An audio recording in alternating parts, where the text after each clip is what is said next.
Okay. Let me confirm this real quick. All right.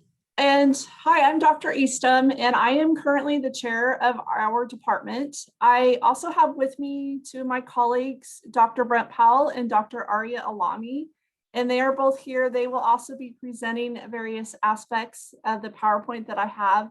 This will just give you an overview of our department and basically what your different degree options are going to be. So I'm going to go ahead and share my screen. Hopefully, let's see here.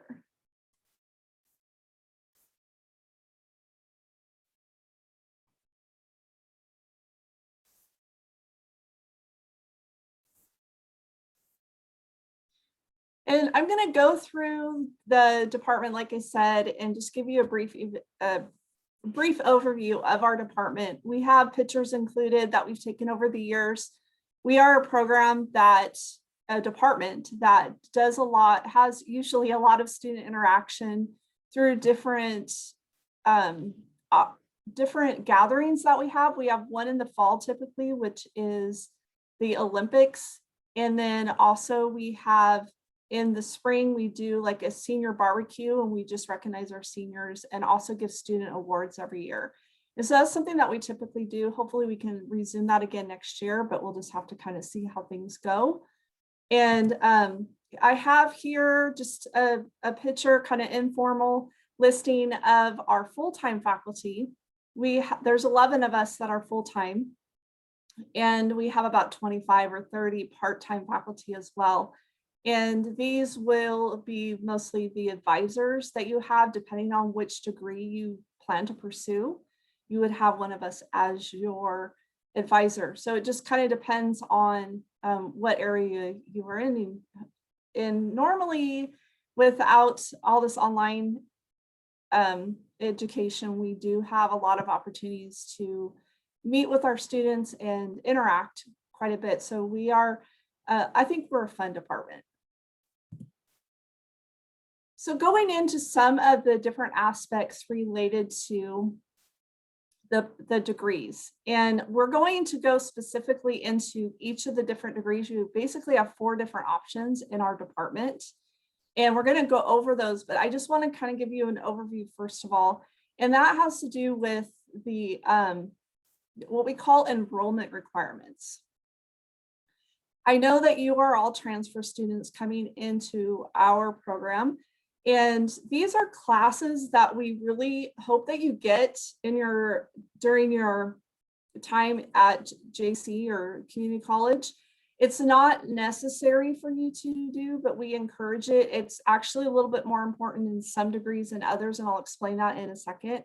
But I want you to understand that the 3 big ones that we really want you to get are going to be the principles of biology. And so at Stan State, we call it Biology 1010 and 1020. And there are a lot of different kinds of biology classes, but for example, at MJC, that class would count for, if you took it at MJC, as either Biology 101, Biology 111, or Biology 116. So if you took one of those classes at MJC, that would count for this requirement.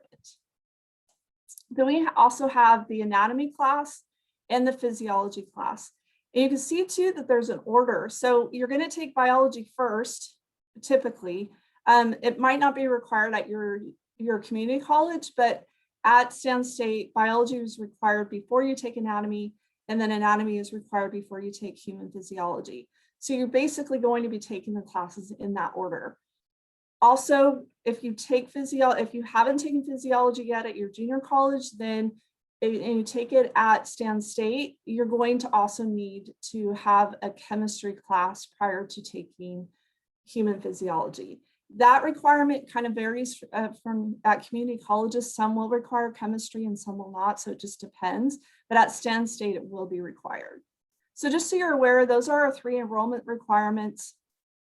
If you are in another degree or concentration, it's possible that you might also need to take the statistics class, and that's Math 1600 at Stan State. And there are a couple different options for that. There's also a stretch class that kind of, if you're not real good at statistics, you can take 1601 and 1602, which is 2 semesters, which is the same material, it just goes at a slower pace. So that's an option also. We do have different, I don't know if you've heard of articulations, if you've had your counselor at your junior college talking about it, but we have specific classes that count at the JC you're at, as opposed to the class that we have at Stan State. And so you can talk with them about what class will specifically count, but we can also answer those questions for you as well. I know it gets kind of confusing because we're dealing with a lot of different numbers and different colleges that call it different things. So, and the title, especially for biology, that doesn't always transfer over. I've noticed that the name of the course isn't important, it's the content. So you just need to ask someone to find out what is actually counting one for the other. All right, so that's just kind of an overview that accounts for all of the programs. All but public health promotion will pretty much require you to have these 3 before you can enroll in a kinesiology class. Public health promotion encourages it. However, they don't really hold it to you so much until your senior year. So it's a little bit different for that one, but still important. We do encourage you, the sooner you can get these done, the better, especially if you're doing a BA or doing exercise science. We're going to talk about those degrees specifically. So here are your options of the different degrees within our department. And we will talk about each one. I have different slides for each one. But first of all, you have a BA in kinesiology, which is a general degree. We oftentimes refer to it as our white sheet. You might hear colors come up at different times in throughout the program, and that's oftentimes referred to as a white sheet. Then we also have a BA in kinesiology that is subject matter preparation program in physical education. And what that basically is those who want to become a physical education teacher for K through 12 students. So kindergarten through 12th grade. And that we oftentimes refer to as the yellow sheet. A BS in exercise science is relatively new. I think we're in our 3rd year with this degree. And with this, that we oftentimes refer to it as the orange sheet. And you will choose either a rehabilitation science or a movement science concentration. And Dr. Alami will be talking about this degree more specifically in a couple minutes. Then we have our BS in public health promotion. This is a brand new degree that started this semester. And this is oftentimes referred to as a purple sheet. And Dr. Powell will be talking about this in a couple minutes. All of what we call the degree sheets, or the list of classes that you need to take for each degree, can be found on our website. And if you go onto the advising tab, then you'll see the degree sheet options kind of towards the bottom of the page. And you can just click on that and it will give you a list of classes that you need to take to complete each degree. All right, so first of all, our general BA in kinesiology. And this is, like I said, referred to as the white sheet. This is a very general degree. I would say that of our 4 degrees, the least number of students are definitely in this one because it doesn't really prepare you for something specific. It's very general. If you maybe just want to get a degree, or if you have something like sports psychology that you're going to double major in psychology and kinesiology and move on to a graduate program, this might be a possibility for you. We've listed a couple of things here like coaching and sport instruction, work in health and fitness clubs, work in sporting good corporations. And also going on to grad school and different things like sports administration or sports psychology are all possibilities, a very general degree. And you can kind of, there's enough options in it that you're able to kind of gear it toward or take the classes that will help you to go on to what you plan to do in the future.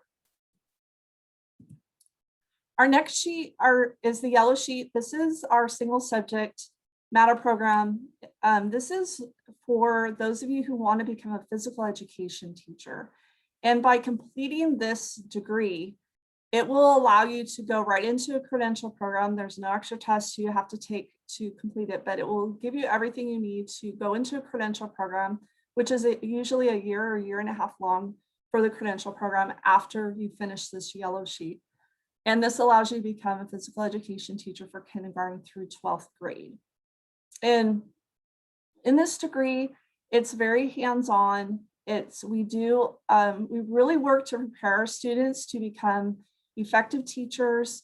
Of course, now we've had a lot of online things, but now we're starting to add more in-person classes for the courses that are in this degree. And have the opportunity to do a lot of different teaching presentations. It's activity-based in the sense that you have the opportunity to learn new skills, refine other skills that help you to be a better teacher, but also very specifically helps you to develop your teaching method skills in a variety of physical education content areas. All right, so next is our BS in exercise science, and I'm going to turn it over to Dr. Alami. Hello, everyone. So with the BS in exercise science, it's also relatively a newer degree. About 2 years ago, we modified the BA in kinesiology so that we could take the aspects of that degree and really focus it on exercise science. And what is exercise science? Well, it's the study of the physiology, the biomechanics of the human body in motion. Kinesiology, the general study of the human body in motion. Exercise science, really looking at physiologically what's happening when you metabolize certain foods and how that transitions into energy and how that energy transitions into you actually moving. The mechanics of your body, how is it that forces and torques cause the motions and what impact does that have on your joints and your limbs? Referred to as the orange sheet, and even when you make it to campus and you actually pick up a hard copy of the orange sheet, you'll realize it's not actually orange, it's kind of salmon colored. But that's just a graph I have in the department. It's a running joke. So welcome to the salmon sheet. We have two concentrations within the exercise science degree, the BS in exercise science. One of them is geared more towards students who want to pursue physical therapy or occupational therapy. The courses in that concentration are in fact focused on getting you all the prerequisites for PT and OT school. Some students who are also interested in athletic training programs, now that all athletic training programs are master's levels. Some of those students will pursue the rehabilitation science concentration, or the rehab science concentration, as I call it. Although if you do want to go to athletic training, if that's the career path you want to choose, by no means do you have to choose the rehab science concentration. What the rehab science concentration, like I mentioned, it gets the prerequisites done for PT and OT school. So classes that will count for your major are classes like the 2 semesters of physics if you want to go to PT school, the 2nd semester of chemistry and the 2nd semester of biology if you want to go to PT school. Also, you'll be taking a couple of psychology courses, human development courses, upper division human development courses, and abnormal development or abnormal psychology course. Those are all prerequisites for PT school. If you're pursuing OT school, you'll take classes like adaptive physical education, ceramics and sculpture, other classes like that are also prerequisites for OT school. So that's what the rehab science concentration is designed for. The movement science concentration is geared towards everybody else who is really interested in exercise science, whether they're thinking grad school, get their master's degree or their doctorate in exercise science, or if they're thinking they want to work in as a health professional or an exercise and health professional for companies working on assessing employee health and fitness, things like that. Both concentrations, I should mention before I go any further, the career paths tend to be graduate school. That's where you're going if you're majoring in exercise science. There aren't many direct careers that you can go into. However, if you do want to potentially go into physical training or maybe strength and conditioning, the exercise science degree with a concentration in movement science is a great one, where you'll take more classes about sports psychology, maybe motor development, principles of strength and conditioning or coaching strength and conditioning. These courses are embedded in the movement science concentration. Both concentration, you'll take courses like measurements and evaluation in exercise science, exercise testing and prescription classes that really give you the tools to assess and prescribe workout routines, help you with the foundation work for assessing people's range of motion and mobility, things that are applicable to both strength and conditioning and also therapeutic settings. And you'll also take courses like I mentioned in exercise physiology and biomechanics. In this PowerPoint slide, and I believe the students will have access to these slides or at least the links. If not, a couple good resources on the rehab science page. If we could go back one slide. If you're interested in PT or OT school, check out these organizations. The APTA provides a list of all the PT schools and their specific requirements and their expectations for applicants. AOTA for occupational therapy, and CATE, right? That's for athletic training. Check out those pages. If you're interested in any of these professional schools, I really recommend start shadowing, even if it's an hour a week. Reach out to cold call a PT, OT, or an athletic trainer or somebody you know. Ask if they'll be willing for you to shadow them, because it's important to find out, do you really want to do this? Because the courses are going to get challenging. Once they get really challenging, knowing you want to do it will make it easier to study for. And on the movement science page, a couple organizations to check out to give you some ideas of options moving forward: the American College of Sports Medicine and the American Kinesiology Association, the ACSM and the AKA web pages. A lot of good resources for students who are interested in kinesiology and exercise science, but maybe want a little bit more information about what's out there. A lot of good information, a lot of good resources on these pages. Oh, one last thing. Dr. Easton mentioned some important courses to take. Most important course when it comes to the exercise science degree, as with most of the other kinesiology degrees, getting your anatomy and physiology done. The sooner you take those, the better. One course in particular that some students at the community college maybe will take an extra course is with the Chemistry 1100 course. At MJC, Chem 101 is the course you want, not Chem 143. Chem 101 is the course at MJC that's going to transfer as Chemistry 1100 and 1102. All right, thank you, Dr. Alami. And next we have Dr. Powell, who's going to talk about our new BS in public health promotion. Hello, everyone. So my name is Dr. Brent Powell. Our public health promotion, one thing I have to do at the beginning is usually educate on what public health and health promotion really is about. We focus a lot on prevention. And so if you think of careers like nursing, becoming a doctor, those sort of things, they usually treat illnesses, treat diseases, treat injury. What we really focus on in public health is the prevention of disease and illness and injury. And so what we do with this degree is it's a foundational degree. So what you're going to find is a lot of different classes that you take that really can lead you into a master's degree in public health.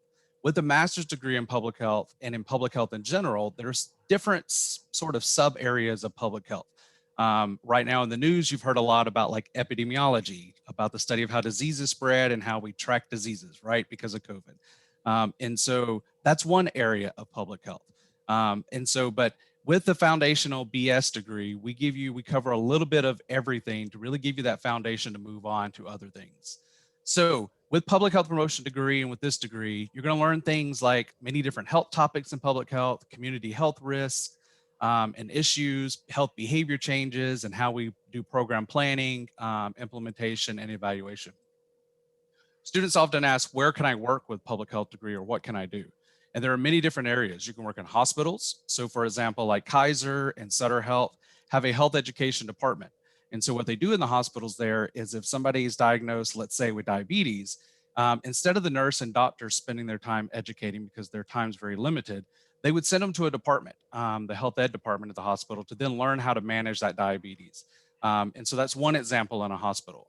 Nonprofit organizations within the community is another area you can work with a public health degree. Many of our students who finish with a bachelor's degree, those who can find a job in the community sector, do work with nonprofit organizations. And some of those can be things like Planned Parenthood. There's organizations that do nutrition education for individuals who may be on like the WIC program or things like that.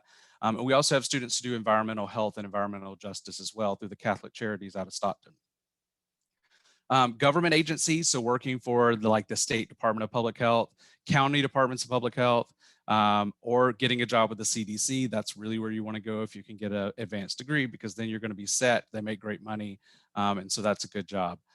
Doctor's offices as well, private businesses, so companies like Google and Amazon will hire people to come in to do worksite wellness as well. And then usually at colleges also, so you can work within universities and colleges and help educate and keep the students healthy as well.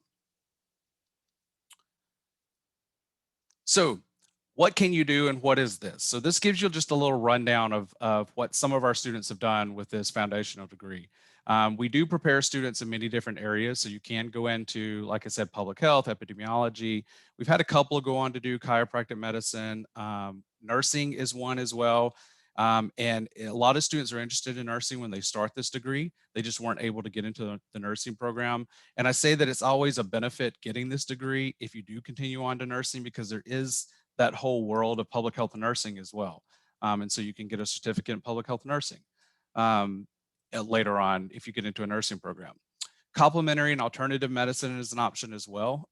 One of my colleagues, Dr. Ping Lu, was telling me a couple of years ago about someone he knew who continued on and got like a PhD in Eastern Chinese medicine or something like that, and now does acupuncture for Kaiser and was making over $100,000 a year, which I think is amazing because you get paid lots of money to stick people with needles, which is just cool to me.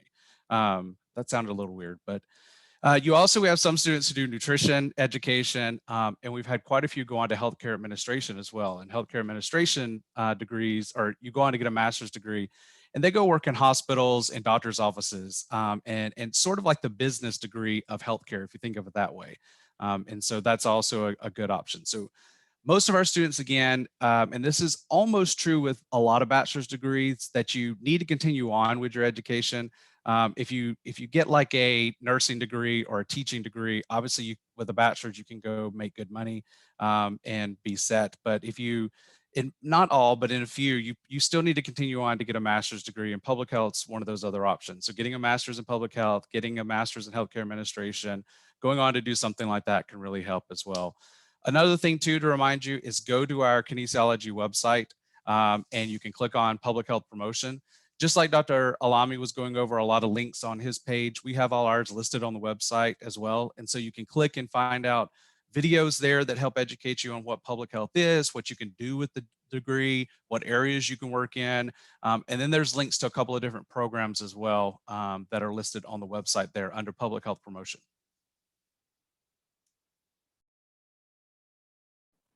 Great, thank you. And so that's an overview of our degrees so that you have an idea maybe what you want to do and which degree you want to choose to complete. A lot of times students know that they're interested in the area, but in kinesiology, but they're not exactly sure. Maybe even you're still not sure after hearing about our different degrees. Another resource that we give you is a website that lists all different occupations, and you can kind of look that up, kind of peruse that and research different areas that give you general salaries and future potential for employment, things like that. So this is just a resource for you, a website you can look at if you're still trying to figure out exactly which direction you want to go. So a couple of different things that just general information we want to give you. We do want to identify what the advising kind of looks like at Stan State. So generally, freshmen and sophomores will seek advising in the Academic Success Center. This is also typically students that don't have their enrollment requirements done, probably more for exercise science and the BA. Public health promotion, maybe not so much, but we can help you with that to see where you need to get advising from. Typically, transfer students will get advising in our department, and you'll be assigned an advisor based on the first initial of your last name. And that list is also on our advising website in our kinesiology department. And like we already talked about the enrollment requirements and really emphasizing getting the biology, anatomy, and physiology done, especially for the BA degrees and also for exercise science. And I think it's probably, if I had to say which one it was the most important for, is exercise science. So if you're thinking PT and pursuing completing the exercise science degree, really work on getting that biology, anatomy, and physiology done. Okay. Typically for public health promotion, you're going to see your advisor after like right around 60 units, which is the end of your sophomore year. And you're encouraged to complete those enrollment requirements before beginning the major, but it really doesn't become absolutely mandatory until your senior year. The system for exercise science and the BA degrees will almost always block you from enrolling unless your enrollment requirements are done. That's not the case for public health promotion. So there's a couple of differences there. We also want you to understand that the grade policy that you have is that you need to get at least a C- or better. And so this is going to be for any class you take in our department and also for the enrollment requirements. So I know that a D grade is technically a passing grade, but you actually need to get a C- or better in all those courses. Also, you need to take it for a letter grade. We don't typically accept credit, no credit. There's been some exceptions with COVID, but I imagine that might be going away now that things are starting to return a little bit more back to normal. But there's no credit. Try not to take a class credit, no credit. And then also there's a maximum unit limit of 18 units.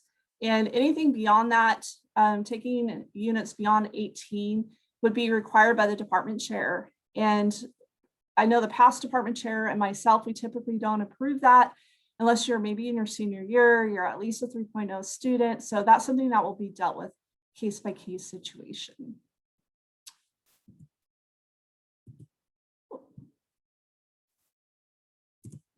There we go. So that's pretty much the overview that we have and for our department. And I'm going to stop sharing so that we can go back to regular screen and also give you the opportunity to ask any questions that you have. And we'll try to answer those the best that we can for you. Yeah, and with the questions, feel free to either unmute yourself because we're a smaller group, or you can, if you're shy, you can also just drop them into the chat there.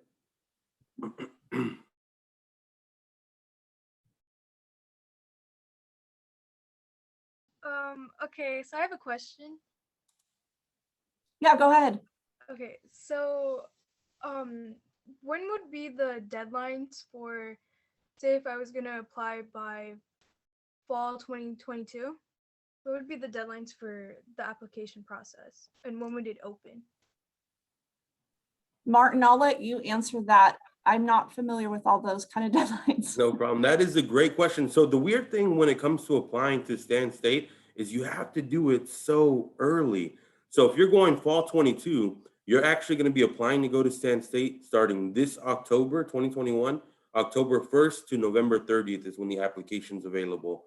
And we'll talk a little bit more about those admission and deadlines on the next part of the presentation here.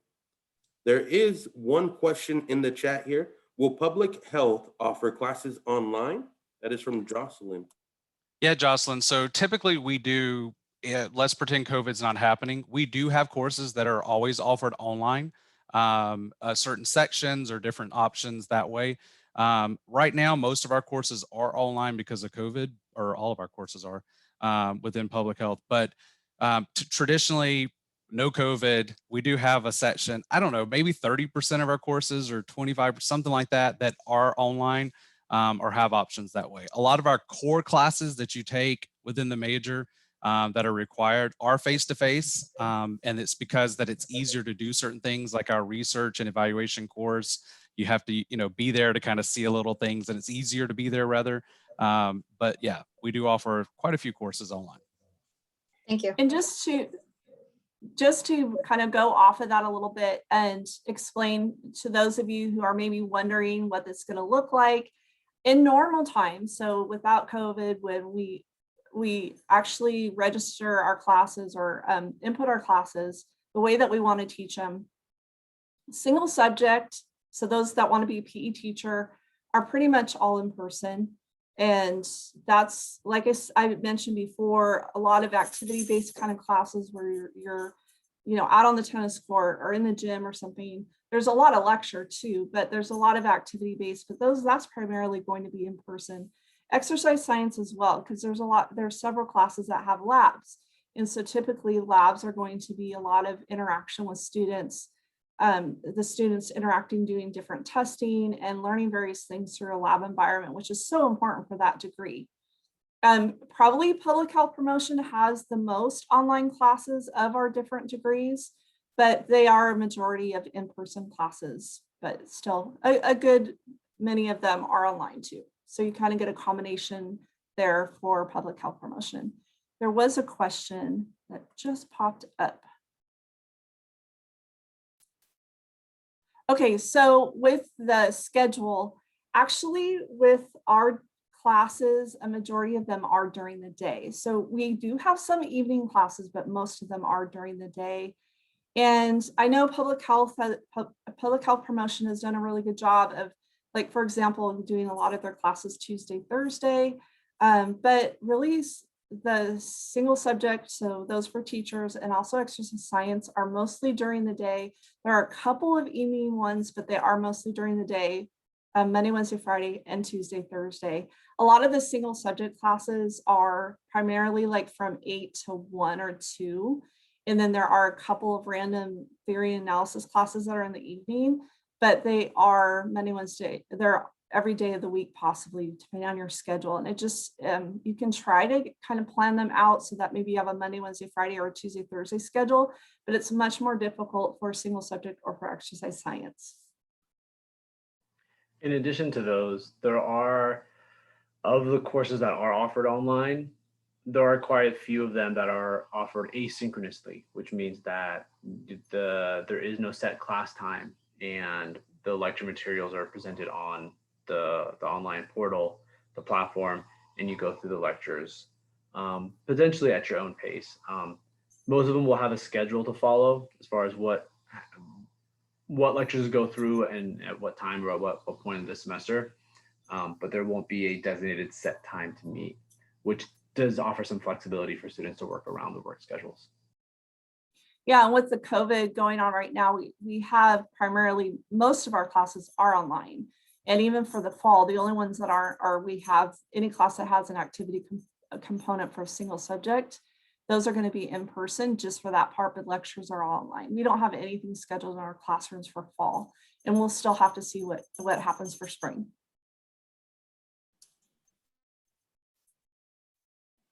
We got one more question in the chat. This is probably going to be for you, Professor Lamy, as well. How would we go about trying to gain internships, job shadowing, and experience for exercise science? And that's from Marisol.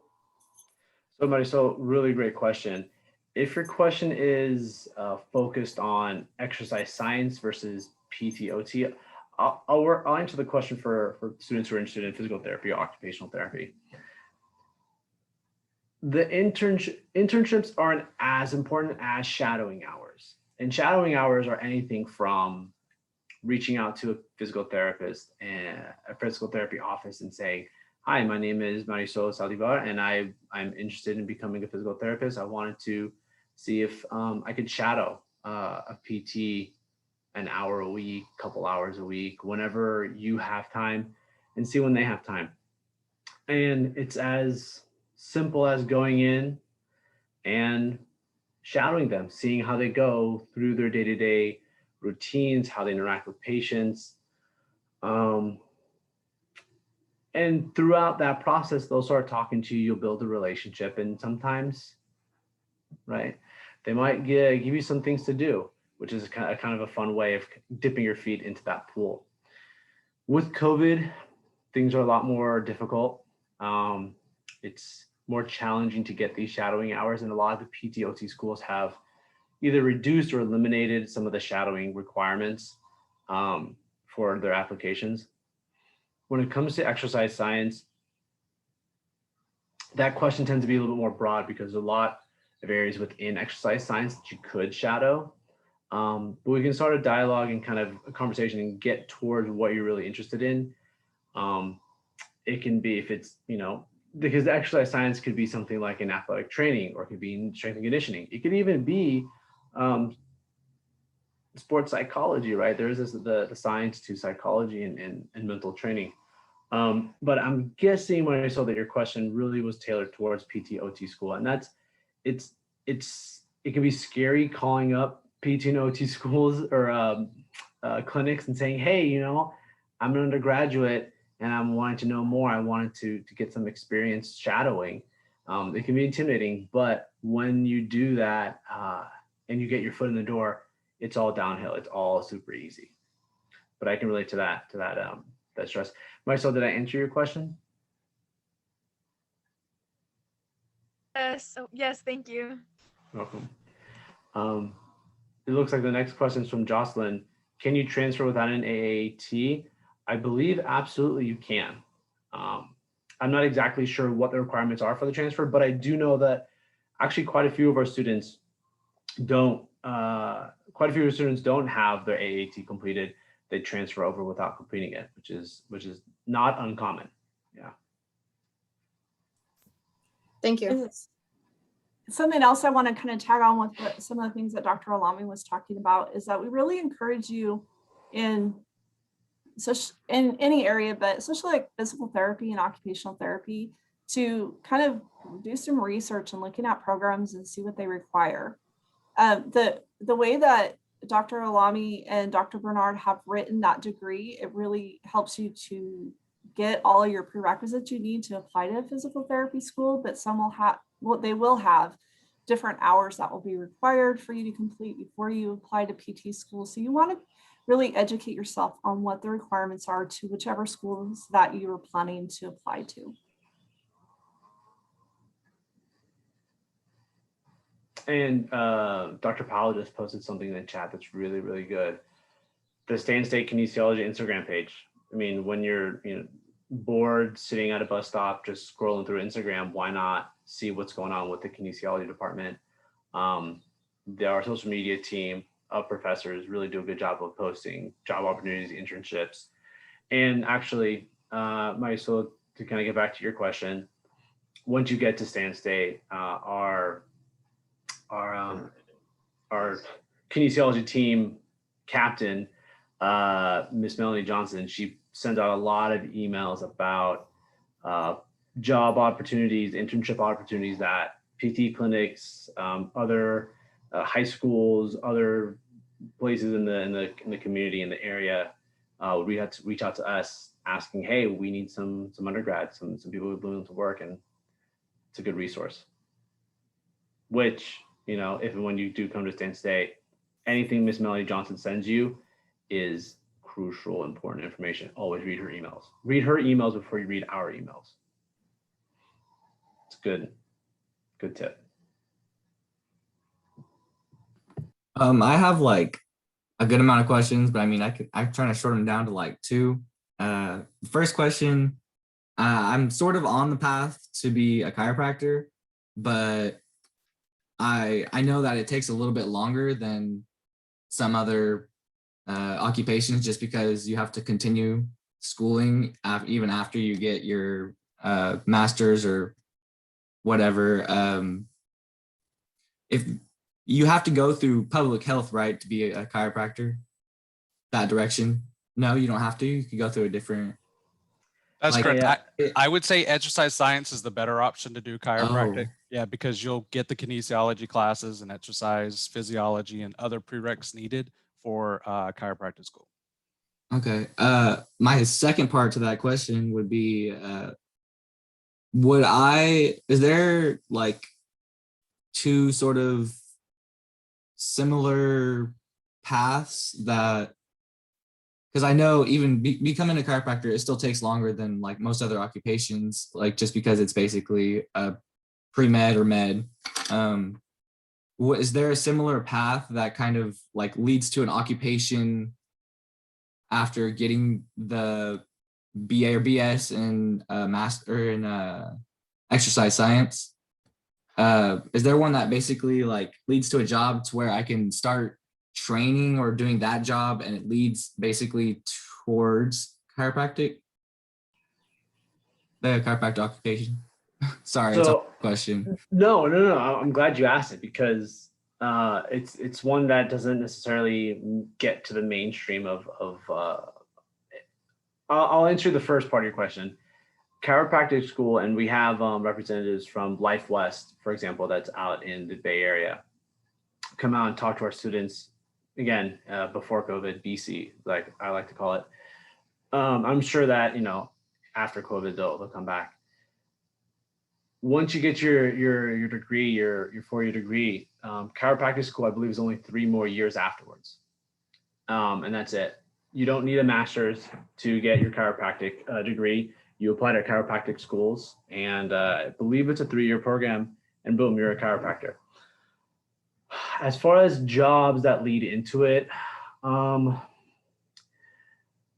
Dr. Powell, if you have anything that come to mind, I think with your exercise science degree, a good job to maybe potential that would transfer is maybe getting becoming certified as a personal trainer, which can give you some experience working with clients and kind of getting close and intimate, because that's a part of being a chiropractor and being a physical therapist, even where it's not just about what you read in the books, but you're also getting in close and personal in someone's personal space. And that's going to, for some of us, that takes a while to get used to being that close to people and that bedside manner kind of thing. So that'd be, I would say, without having gone to chiropractor school and not being a chiropractor myself, that I think that'd be a potential career path where you could start working, getting some of those soft skills is what they call them, learning how to interact with clients and patients that way. Yeah, or doing physical therapy assistant or aid rather. You can go on to like Golden Bear or a lot of different PT clinics, and they hire aides a lot. And that also is another way to get experience if you're looking to do opportunities for PT school or whatever as well. And most are a 3-year program. Some outside of the state are a little longer, but on average they're about 3 years. And I believe Golden Bear is in Modesto. At least one of their offices are in Modesto. Is that right? They have multiple locations. They have a Manteca, and there are several in Modesto. There's a lot of different locations. Yeah, and Dr. Brower brought up Golden Bear because they reach out to us a lot, and a lot of our students end up shadowing at Golden Bear, and then either some of them actually become physical therapists and come back and work at Golden Bear, which is cool. Mm-hmm. And you mentioned that the Chem 143 doesn't transfer over, huh?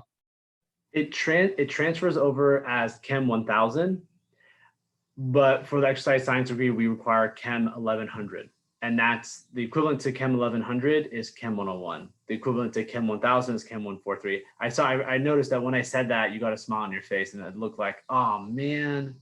Yeah, I just finished my chem class, and because I have to take it for anatomy or physiology, one of them.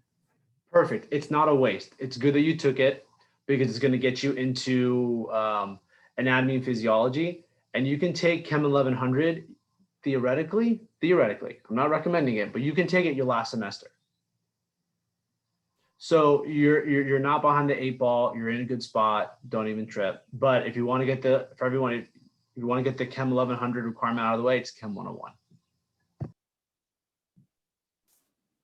And Sue, do you want to talk about the PE credential? Yeah, I'm gonna, so once you complete the single subject matter program in physical education, so that's the yellow sheet, you complete all that allows you to go into credential program. The requirements to apply to the program would be at least a 2.7 GPA. And there are 2 other courses that they require you to take before you actually apply to this program. And it's a child development class, which is either child development or psychology, 3240. And it's adolescence, not child. I'm used to exercise science. It's the adolescent one. And then there's also a secondary education class that you take in the education department, and that's EDS 3900. So those 2 classes, your advisor will work with you to get those 2 courses in as well, so that you are all ready to go to apply to the credential program when you do that, you do it the semester before you plan to attend. So like we have students that finish applying at the beginning of this semester who want to start the credential program in the fall. And so they have everything completed or they're finishing their last classes. And then once they do that, they'll start their usually year long. Sometimes you can extend it to a year and a half. And that's your credential program. The first semester of it is doing a lot of observation. You're assigned a cooperative teacher that you do observations with and take classes. And then the second semester, you actually are a student teacher and still taking some classes in the evening.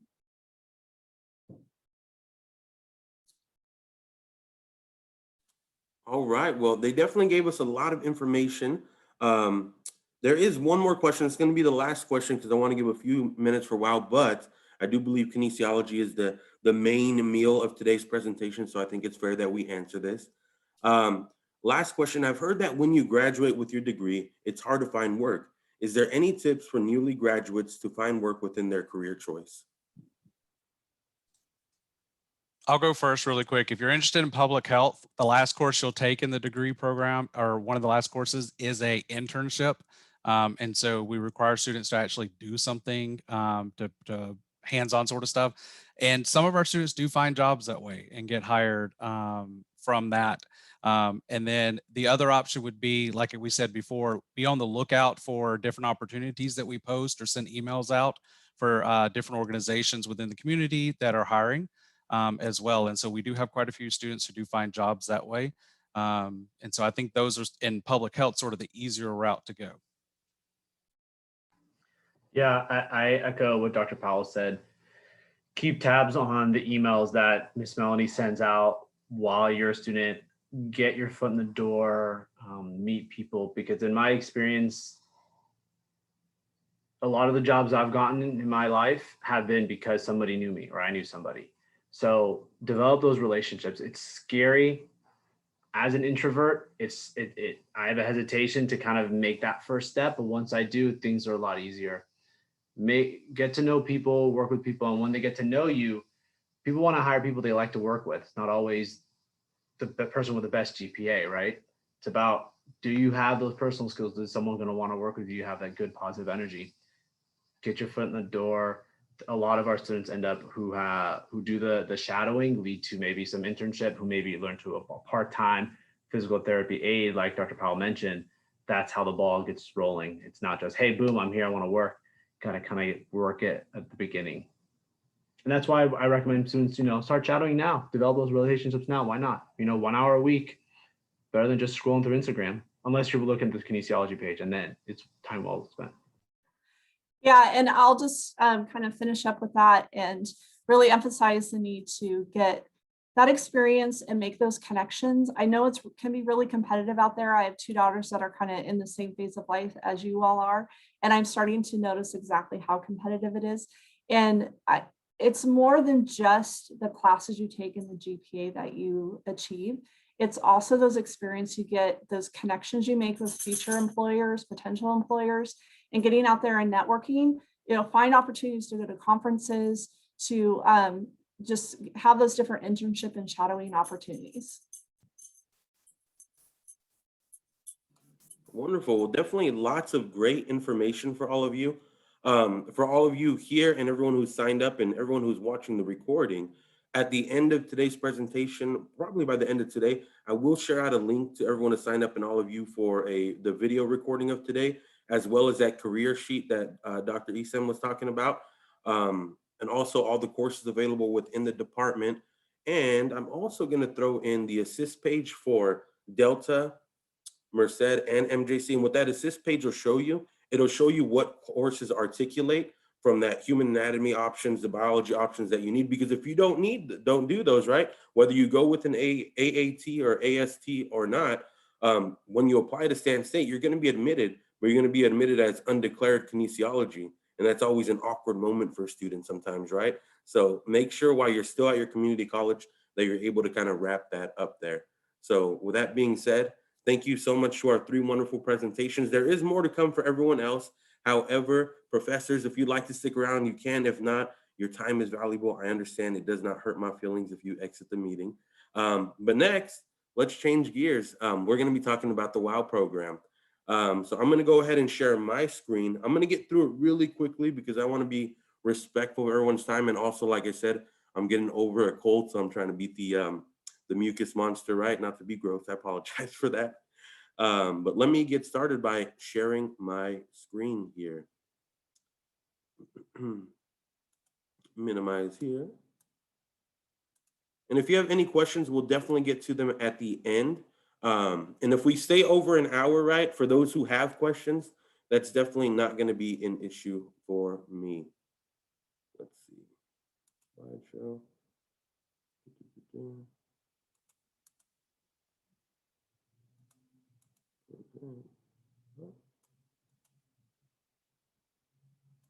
I am having a bit of an issue here. Let me stop my share really quickly and restart to see if that helps.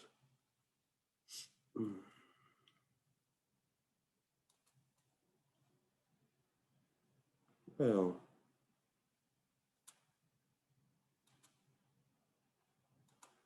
I like that. I have no idea what's not letting me start up.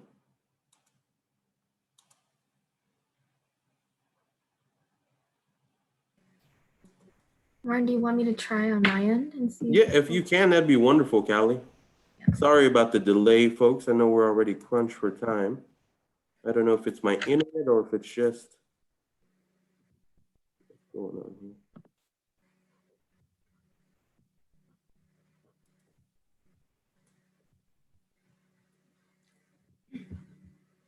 Okay, I think Callie, keep trying, but I think I might have gotten it to work.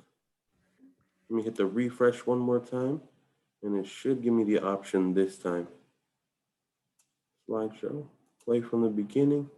It is loading. We got action, and there we go. So sorry about that, y'all. So yeah, we're going to be talking about the Warriors on the Way program, or WOW for short next. We do exist at Merced College, Modesto Junior College, and of course, San Joaquin Delta College. Before we get into it, we like to start off our presentation with the statistic, right? And that's students who enter community college and intend to earn a bachelor's degree. Nationally, only 14% do so within 6 years of starting college. It's fair to wonder why, like what's going on, right? The things we hear from students most often, in my opinion at least, are affordable college options. Stan State takes care of that, right? Recognized by Money Magazine as one of the most bang for your bucks universities. But the bigger thing is, while you're still at the community college, unclear transfer pathways. What classes to take, right? What articulates? Will the chemistry class I took, like Nathan was saying, right, will that count? Figuring all this stuff out can be a little bit overwhelming. And then, of course, a question we got asked today, when do you even apply, right? So the WOW program exists to help you develop a sense of the warrior community, but more importantly, create a clear and successful pathway for transfer. So for the WOW program, right, in order to be eligible for it, before we go any further, there are a few requirements. The first is you do have to sign up for the WOW program at least a year before your intended transfer term. So unfortunately, if you're transferring fall 21, so already applied, right, you wouldn't be eligible for the WOW program. However, you can always reach out if you have questions and we can direct you to the right person to talk to. However, if you're transferring spring 22 or later, stay tuned because the WOW program is definitely relevant for you. You got to intend to transfer and complete your bachelor's degree at Stan State. And then, of course, although it's not required for admission, we do like our students to be working towards an ADT, an associate's degree for transfer. And by the way, the ADT, it's just an umbrella term. And under that, it basically covers the AAT and the AST. ADT Benefits, it's designed for a seamless transfer to the CSU. The cool thing about it is if you do the ADT, we know that all your lower division education is done. Your prerequisites are usually complete. And because that, when you get to Stan State, most of the times you only need 60 more units after transferring to graduate. And if you do the major prerequisites while you're at your community colleges for your kinesiology, that can be the case for you as well. Another cool benefit is it does make you eligible for the California Promise at Stan State. The cool thing about the California Promise for kinesiology students, in my opinion, right, is you do get the dedicated program advisor, the personalized academic plan, but you also get a form of priority registration. It's priority registration on the second wave. So basically, when it comes your turn to register for classes again, any classes that students dropped or maybe forgot to add, you get first dibs on those, which is actually super important come your senior year, when you might just be a few units away from getting that one class you really need to graduate, basically. And it's cool because to be eligible for this, all you need to do is out of community college, at least, is have that ADT completed and be going into that major deemed similar. So if you got your ADT in kinesiology at your community college, it'll work if you're still going in at kinesiology at Stan State. Once you're at Stan State, they do ask that you work to complete 30 units per academic year, right? So this can include any summer classes that you might take in that. And then of course, meet regularly with your advisor. For our Delta students, if there's anyone here, the WOW program helps to assist students transfer into these specific majors. It's going to be business administration, elementary teacher education, psychology, administration, justice, communication studies, and then probably the one that would interest all of you here today is going to be health science. So we talked about what the program is, right? But let's talk about the why, as in why students should be interested in joining. I think it's really all about better understanding of the transfer process and requirements. The biggest benefit of the WOW program, and when you really get the most use of it, is that semester and a half when you're preparing to do the application and that semester before you actually transfer, right? Because it's applying, knowing when to apply, knowing what's transferable, knowing what dates and deadlines come even after you apply. We keep you in the loop with all of that information. How we do that is we give you a dedicated WOW admissions counselor while you're still at your community college. So for me in Cali, right, Cali works at MJC. When we go back to face, we're actually at your community college campuses 4 days out of the week usually. That's Monday through Thursday. Now that we're in the Zoom world though, it's pretty cool. I tell students, we're always in the office usually. So just reach out, connect with us whenever you can. I also understand there's some of you, right, who work 8 to 5, 9 to 5, whatever it is, and you can't meet during the traditional WOW hours. The cool thing about this, at least for my Merced students, is you can always reach out and we can set up an appointment when you're available to meet, right? As long as it's not, 11 p.m., something wild like that. But if you need me to meet at 7 a.m. or meet a little bit after 5, we can definitely make something like that work. I can be flexible with students. Once you transfer, you also get access to an advisor and peer mentors. And we'll introduce Ashley at the end, depending if we have a little bit of time. Sorry, Ashley. We went a little long with the fun stuff of kinesiology. We also try to have events and activities hosted by WOW. And then finally, we want to make you feel like a warrior on the way, right? So make you feel like you're already at Stan State before you officially even go. Some of those workshops that we talk about that are exclusive for students, the big one's going to be the Cal State Apply workshop. You'd be surprised how many students meet with us but don't follow up and never attend our Cal State Apply workshops. So because they're eligible, even though they're eligible, they meet the requirements when we talk to them, they're taking the classes they need, but when they do their application, they fill it out wrong. And because of that, they won't be admitted to Stan State. Now we can go through the appeals, help them out, get them there, but it just adds so much extra time and extra stress. That's why I really encourage students to attend these Cal State Apply workshops and just seek them out no matter where you go. It's just a good resource there. We also do What's Next workshops. The fun doesn't stop after you apply and you're admitted, right? You still have to do enrollment confirmation deposits, new student orientation, all these questions that come up that we can kind of help and guide you along the way. We also do things like we did today where we bring in special speakers from Stan State faculty and special programs who can go over stuff with you. We also talk about bringing a financial aid and scholarship presentation every semester before students transfer. That way they have a good idea of an overview of financial aid. Other things we're trying to do is, I know the diversity centers opened up their workshops, the career centers the same way to a lot of our WOW students. So we try to promote those to everyone as well. And finally, what do we expect from our WOW students? Like we say, we do want you to be pursuing an ADT and complete any prerequisites for the major as required. The cool thing about the WOW program, right? It is so specifically designed to help students from your community college go to Stan State that when you sign up and you reach out to us, we let you know what are the prerequisites, what articulates, right? What counts for what at your community college that'll fill that anatomy class that you need for kinesiology, right? That biology class you need to take for kinesiology, as well as any prereqs that may come with those classes. We ask that you meet with a WOW admissions counselor. Help us know what you're thinking, and so we can come up with a plan together. And also keep us updated if anything changes. Is your transfer term changing? Did you fail a class, right? We can help you figure out what's the proper steps to take. Don't be shy and don't be worried about asking us questions. We're here to help you, and we really want to make sure you succeed. Participate in events and activities hosted by WOW. This is really more, make sure you attend the Cal State Apply workshops and the What's Next workshops. So after you're admitted, you don't get your application canceled because you missed any dates or deadlines, right? And of course, remain continuously enrolled at your community college. And finally, apply to Stan State and meet all the CSU admission requirements and deadlines, which we will keep you in the loop of. And just so you know, Stan State's not an impacted campus, right? And I do want to mention again, you do not need an ADT to go to Stan State. It's helpful, it sets you up for success, but it's not right for everybody. I understand that. But if you do have one, great.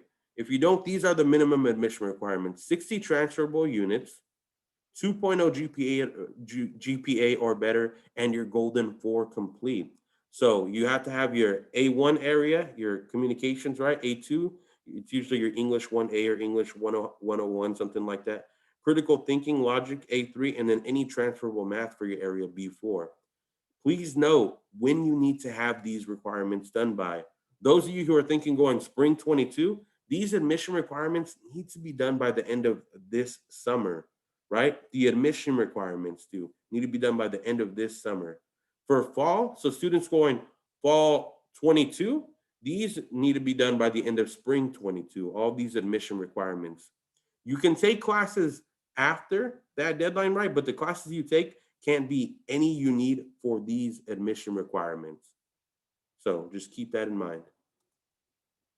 Steps to joining WOW, it's super easy, super straightforward. It's 1, 2, 3, right? Number one, declare an ADT in one of the WOW majors. The best way to do this is meet with your community college counselor, see if the ADT is right for you, right? Depending how many units you have, what you're trying to go for. Maybe it makes more sense just to transfer sooner. You can reach out to them. You can also, if you're thinking about joining the WOW program, want to see if it's a fit, you can always send your unofficial transcripts to myself, Callie, or Lydia if you're a Delta student. And we can go over that information just to see where you're at and what classes you can take, and maybe if the ADT is right for you as well, right? Step 2, sign up for the WOW program. The online sign-up form is easy to also be completed, included in the follow-up email. It can be found at csustan.edu/WOW. And then finally, just schedule an appointment with us, your WOW admissions counselor, so we can meet and talk and discuss what your transfer plan is. And then of course, here is our contact information. Lydia at Delta College, myself at Merced College, and of course, Callie at Modesto College. So next, I know we're over time and I know I kind of rushed through that presentation, but you can always reach out to us directly if you have any follow-up questions. If anyone has any questions now, you can unmute yourself, you can ask away, and we'll go from there. If not, we'll sit in awkward silence for 5 seconds or so. Go ahead, Jocelyn, did you have a question? I saw you unmute yourself. Yes, I do. I had a question. Is the deadline already passed if I want to transfer for this fall semester? Or would I have to wait till 2022 for spring? Oh, you're muted. I am, that's embarrassing. My bad. It's a sickness, it's getting in my head. So if you wanted to transfer fall 21, unfortunately, the deadline has passed. It was closed. So your next opportunity to transfer is going to be spring 22. And when that application becomes available, Jocelyn, for everyone else who's interested in spring 22, is going to be August 1st to August 30th. Just that 1 month there. Thank you. And do you do walk-ins to speak with counselors? For us, yeah. Since it's a Zoom thing. We don't want you just walking into our house, right? Because that'd be a little weird. So you can always just email myself, Callie, or Lydia, and I'll follow up with our contact information, and just say, hey, I want to meet with you. And we'll be like, okay, cool, when? And then you'll say when, and then we'll send you a Zoom link just like that. Okay, thank you. Any other questions? Go ahead, Nathan. So if I'm not at 60, like if I want to transfer with the ADT, if I'm not at 60 by the end of fall, then I won't be able to transfer for spring. So that's a great question. So if you're transferring spring 22, you have to have those minimum admission requirements actually done by the end of this summer. So you would need the 60 transferable units complete, the 2.0 and the Golden 4 all completed by the end of this summer. That would be the deadline. So for you, if you still need classes in fall, spring, you would have to wait till fall 22 to apply, basically. I have a question. Yes, sir, James.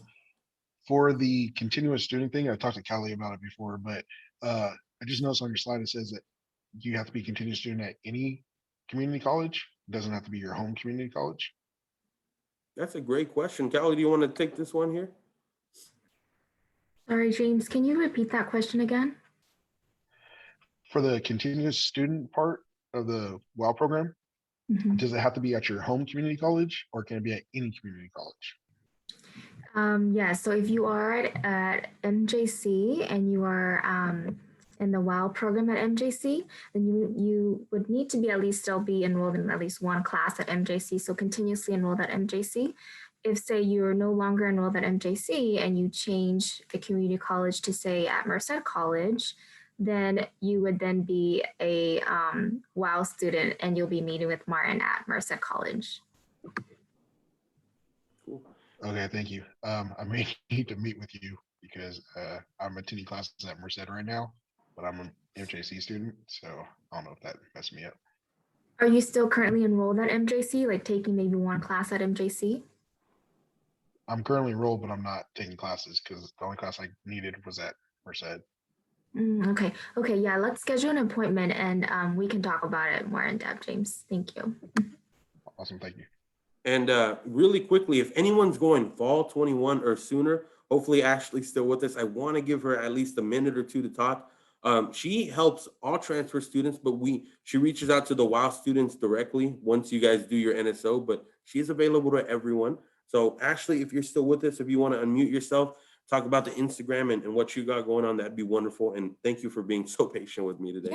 Yeah, of course. I know these things run over and I feel like there was a lot of great information today. So I even learned some stuff about the Kines department. So that was pretty cool. So my name is Ashley Mansfield. I'm the Student Success Coordinator. I work with the Stockton campus and the Turlock campus. I partner with the WOW program for WOW students specifically, but I also work with all transfer students. So when you get here, I'm kind of like a designated advisor for you. So if you have questions or just need some guidance, I'm here to help you. The main thing is I do have transfer peer mentors, and you will be assigned, if you're a WOW student, a transfer peer mentor. And that's someone that you can kind of text and just kind of help you navigate. So like when you have random questions and you're like, I'm trying to register, but I have no idea. I don't remember anything from new student orientation, which is totally normal because I did that too. We can help you with that. So like, that's just basically my like short spiel that I have without going into too much detail. The best thing you could do for yourself right now is if you do have Instagram, I did link Stand Transfers down there. That is our Instagram. Go give that a follow. You can always DM us too if you have questions, because my peer mentors work that. So literally you are having students that are at your school working that, and they can answer your questions, and we post resources and things happening on campus. And we do things specifically like registration workshops and stuff specifically for transfer students. So we know that this experience is a little bit different than a first year, but we also know that you're navigating the entirely different new school. So we're here for you, and that's what it is. And that's all I have to say. So thanks, y'all. Thank you, Ashley. And yeah, in that follow-up email, I will also throw that Instagram handle in there. So, you know, be free and be welcoming with who you follow on Instagram, y'all. Follow the Stan State transfers and the kinesiology department. And I think WOW has an Instagram as well. So just go crazy on the gram there. But with that being said, thank you all so much for joining us today. Does anyone have any final questions before we say our goodbyes? Going once, going twice. All right. Well, thank you so much. Have a wonderful day. Like I said, I'll do my best to make this recording and all the information available to all the attendees and signups by the end of today. It just takes a while to upload to YouTube. So with that being said, thank you all. Have a wonderful day. Enjoy the rest of your week. Bye.